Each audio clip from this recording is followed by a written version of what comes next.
Hi everyone, তোমরা কেমন আছো সবাই? আশা করি ভালো আছো, আমিও ভালো আছি। তো সকালবেলা শুরু হয়ে গেছে আমার দিনটা ছেলের জামা ইস্ত্রি নিয়ে। ছেলে স্কুলে যাবে, আগে জামা ইস্ত্রি করে দাও, এটা মনে হচ্ছে আমার ডেলি রুটিন হয়ে গেছে। এখন গরম পড়েছে তো, এবার কি বলো তো, যত বৃষ্টি হচ্ছে ততই গরম পড়ছে। আর গরমের মধ্যে ছেলেকে একটা ড্রেস বারবার পরিয়ে পাঠানো যায় না স্কুলে। যেটা আজকে পড়ছে সেটা কালকে আর পরানো যাচ্ছে না, তো সেটাই মানে চেঞ্জ করে করে পরাতে হচ্ছে। আর প্রতিদিনই আমার জামাগুলো ইস্ত্রি করতে হচ্ছে।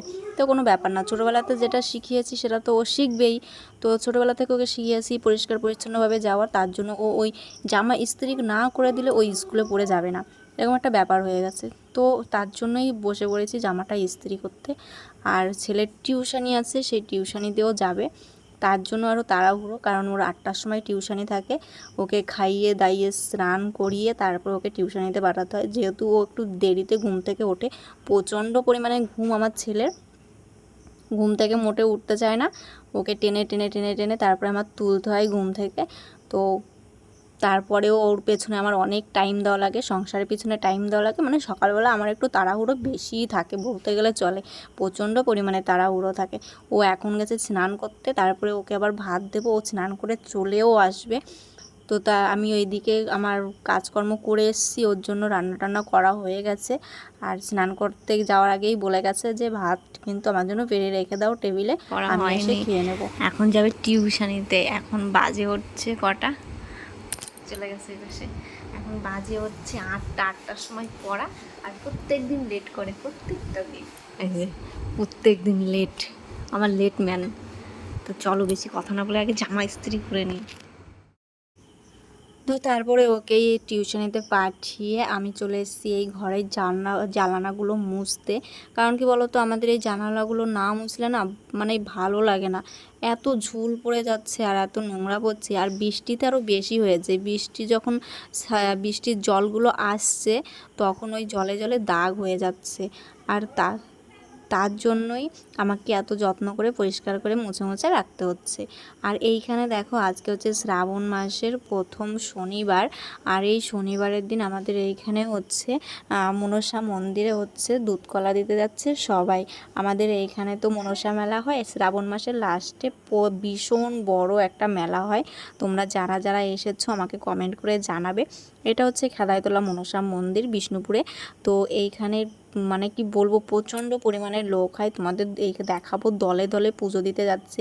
আর এই একটা মাস টোটোওয়ালা বলো ভ্যানওয়ালা বলো অপেক্ষা করে থাকে, কারণ এই মাসটাই হচ্ছে ওনরা ইনকাম করে।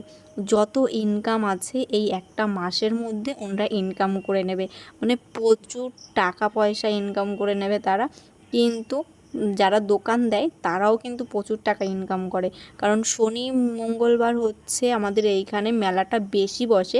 আর লাস্টের দিন হচ্ছে আরও বেশি করে মেলা হয়, মানে বড় করে মেলা হয়। এইখানে মনে হচ্ছে পা দেওয়ার কোনো জায়গাই থাকে না, এত পরিমাণে ভিড় হয়।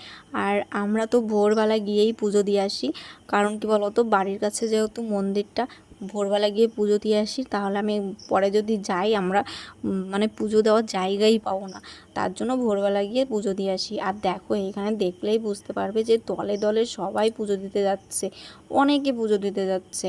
মানে টোটোতে তো আসছেই, তারপরে হেঁটে হেঁটেও আসছে। আর আমাদের এখানে না মাঝে একটা রাস্তা আছে, ওই রাস্তাটা দিয়ে আরও বেশি পরিমাণে লোক আসে। আমাদের এই রাস্তাটা দিয়ে অত লোক যায় না।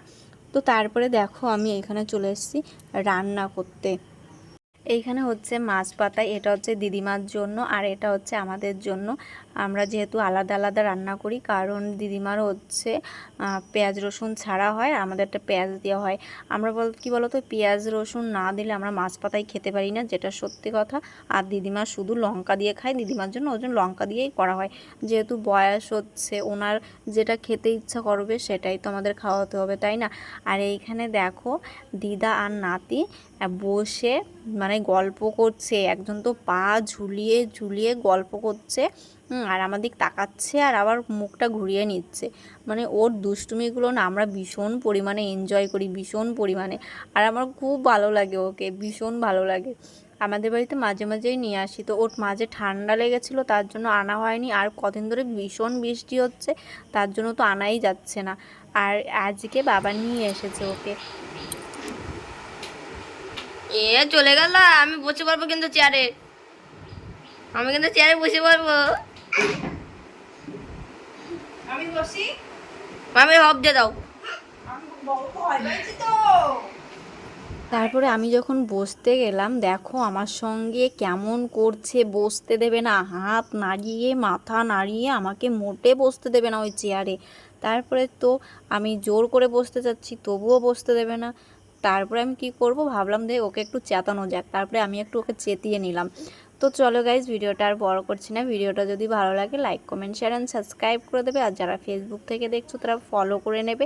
আর নেক্সট ভিডিওর জন্য অপেক্ষা করবে। আর সবাই ততক্ষণ ভালো থেকো, সুস্থ থেকো, আর সবাই সবার পাশে থেকো। চলো টাটা।